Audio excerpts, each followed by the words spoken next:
Përshëndetje shikues të nderuar, po ndiqni edicionin informativ të orës 11 në ATV. Ish komandanti suprem i forcave të NATO-s në Evropë, Wesley Clark, do të nisë dëshmin sot në Hag në çështjen e specialës kundër Hashim Thaqit, Kadri Veselit, Recep Selimit dhe Jakub Krasniqit. Dhomat e specializuara ka njoftuar se Clark ishte parapar të nisë dëshmin të martën, por do të filloj atë sot nga ora 12. Clark është dëshmitari i fundit i thirrur nga mbrojtja.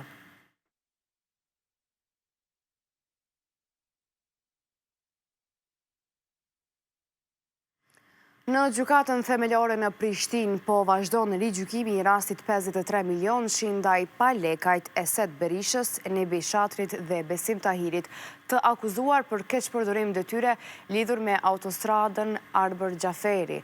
Sot po dëshmon edhe Lutfi Zharku. Ky rast ishte mbyllur në janar të vitit 2024 kur të 4 të akuzuarit u shpallën fajtor dhe u dënuan së bashku me 10 vjet e 3 muaj burg, si dhe ndalim të ushtrimit të funksioneve publike.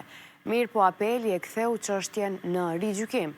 Sipas aktakuzës, në kohën sa ishin në pozita udhëheqëse në Ministrinë e Infrastrukturës, të akuzuarit dyshohen se kanë keqpërdorur detyrën në procesin e ndarjes së 53 milion eurove për konsorciumin e Betçel Enka.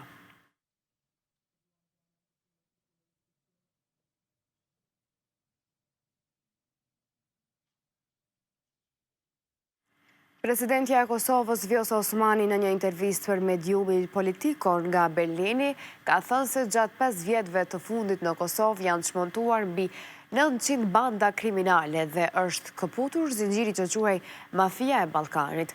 Ajo ka thënë se më në Kosovë nuk ka banda kriminale. Osmani ishte pyetur për vizitën që ministri i jashtëm i Gjermanisë, Johan Vadful, do t'ja bëj Kosovës dhe vendeve të Ballkanit Perëndimor dhe se çfarë do të ishte një gjë që do t'i thoshte.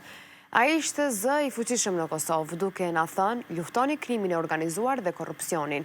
E ka këtë partner. Në 5 vjet kemi çmontuar mbi 900 banda kriminale.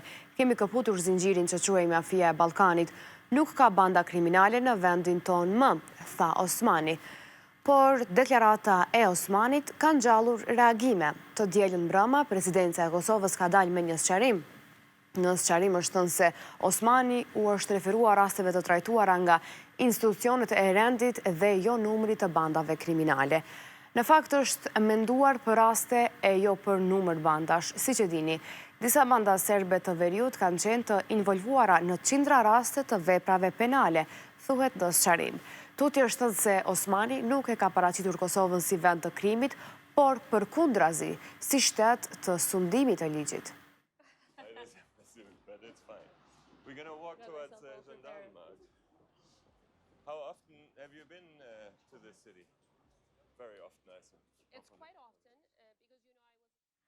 Policia e Kosovës ka mohuar pretendimet e autoriteteve serbe se shqiptarët kanë hapur zjarr ndaj ushtrisë serbe, duke i cilësuar ato si të pabazuara dhe pjesë e një fushate dezinformuese për krijimin e tensioneve në kufi. Sipas policisë, nuk është regjistruar asnjë incident i tillë dhe raportimet serbe nuk përputhen me asnjë informacion zyrtar. Institucioni u bën thirrje autoriteteve dhe mediave serbe të ndalojnë përhapjen e informacioneve të rreme që cënojnë sigurinë publike. Policia thekson se situata në zonën kufitare është e qetë dhe nën kontroll të plotë, ndërsa mediat ftohen të referohen vetëm në burime të verifikuara. Ndryshe, Serbia pretendon se incidenti ka ndodhur pranë bazës dhe Bela Glava në fshatin Zarnic të Bujanovcit.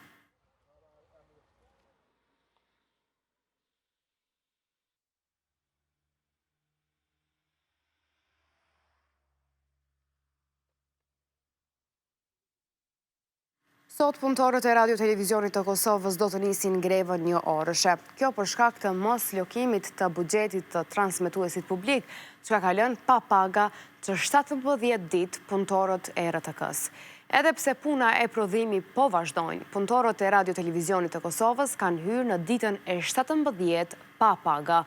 Pas protestave të organizuara, nga sot stafi i televizionit do të hyjë në grevë një orëshe që ka nis nga ora 11.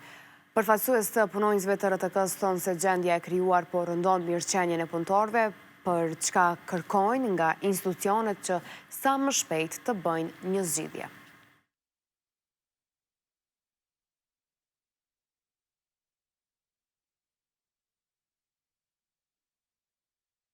Partia Demokratike e Kosovës sot do të mbaj konventën e përgjithshme për të zgjedhur kryetarin e ri. Kjo konvent vjen pasi më 12 nëntor, Memli Krasniqi dha dorëheqje nga drejtimi i këtij subjekti politik. Bedri Hamza ka shpallur zyrtarisht kandidaturën për lider të kësaj partie. Në orën 16:30 do të nisë konventa e PDK-s, ku mund të dihet se cili kandidat do të votohet nga delegatët.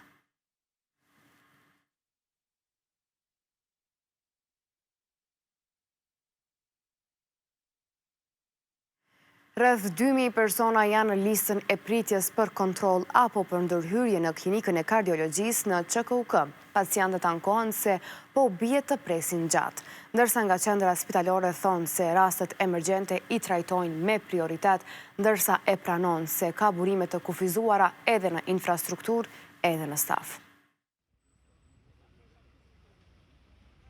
Zylfie Plana po dëshiron të bëj kontrolle të përgjithshme për shëndetin e saj në qendrën klinike universitare në Prishtinë. Mirë po thotë se do t'i duhet të pres më shumë se 1 muaj për vizitë te kardiologu. Ku marrë me bu kontrolla rutinare. Ma kanë caktuar për me 9 janar. Jo në dhjetor, sot është i 3 te kardiologu. Edhe mamografin qashtu, desh e kom terminin çdo vjet e bëj, më thanë me 9, 1 muaj. Bune me në kardiologu 1 muaj mos me mujt me shku, është pak e ranë, se mundet me ko gjendja mrena se dina qysh është.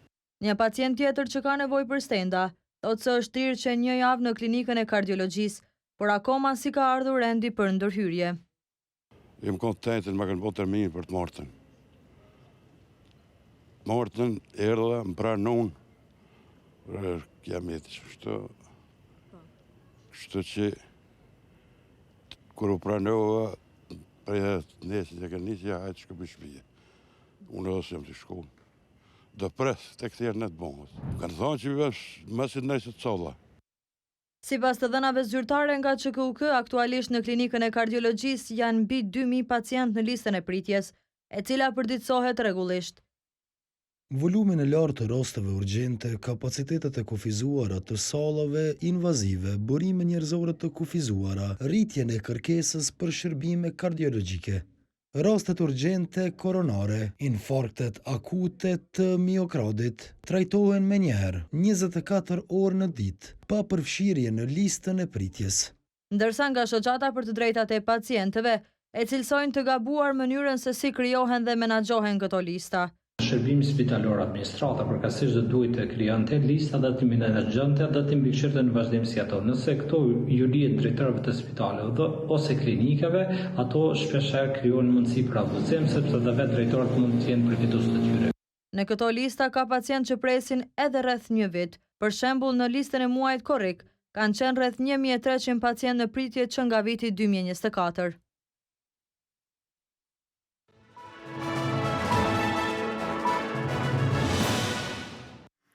Shqipëria shënon një tjetër moment të rëndësishëm në procesin e integrimit në Bashkimin Evropian.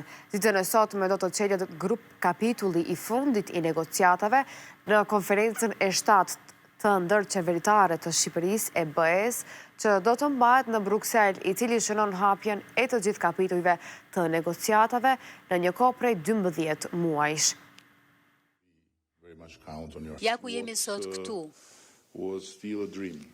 Me atë që ishte vetëm ëndër, pak më tepër se 1 vit më parë, është transformuar tashmë në një plan pune, një realitet për të cilin e me të cilin duhet punojmë në jetën tonë të përditshme.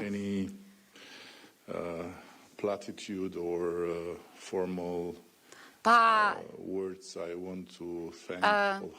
fjalë formale apo protokoll, dua të falenderoj me gjithë zemër 2 persona të jashtëzakonshëm në të majtën time, Mari dhe Marta. Marin për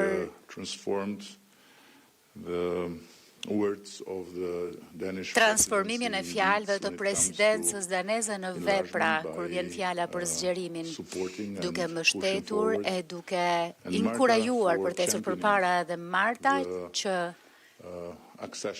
është kampione e procesit të antarësimit të Shqipërisë e po kështu të gjithë Ballkanit Perëndimor.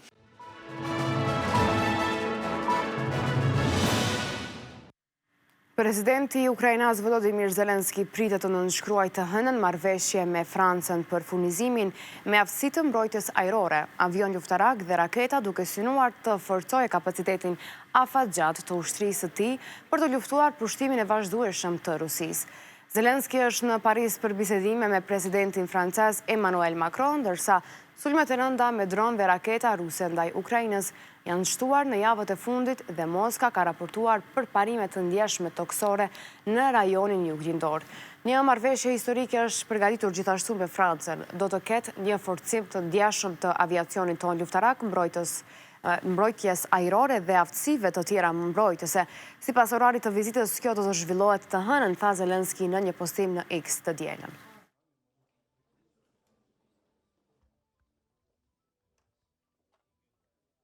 Shikues të nderuar, me kaq përmbyllim këtë edicion informativ. Unë ju falenderoj për vëmendjen tuaj. Mirupafshim.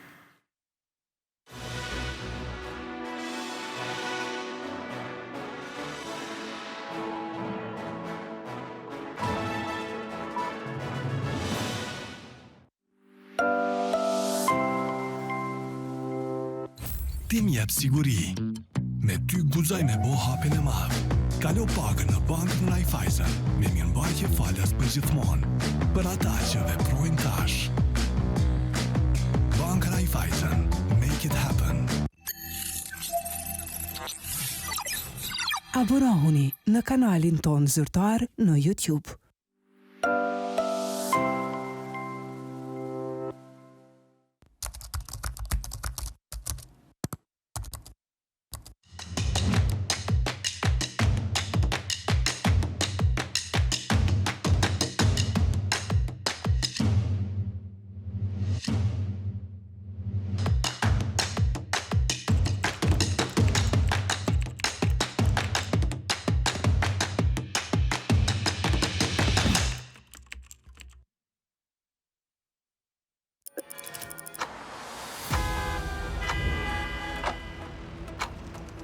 Ka një moment çdo ditë që nuk kalon pa u ndalur.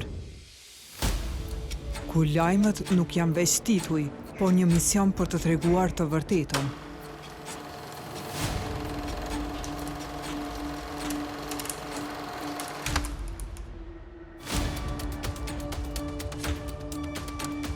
Për të treguar fakte. Për të dëgjuar çdo zë. Për të qenë aty kur ngjarjet ndodhin. Për të qenë zëri i së vërtetës. Lajmet qendrore, çdo mbrëmje në orën 19 në ATV.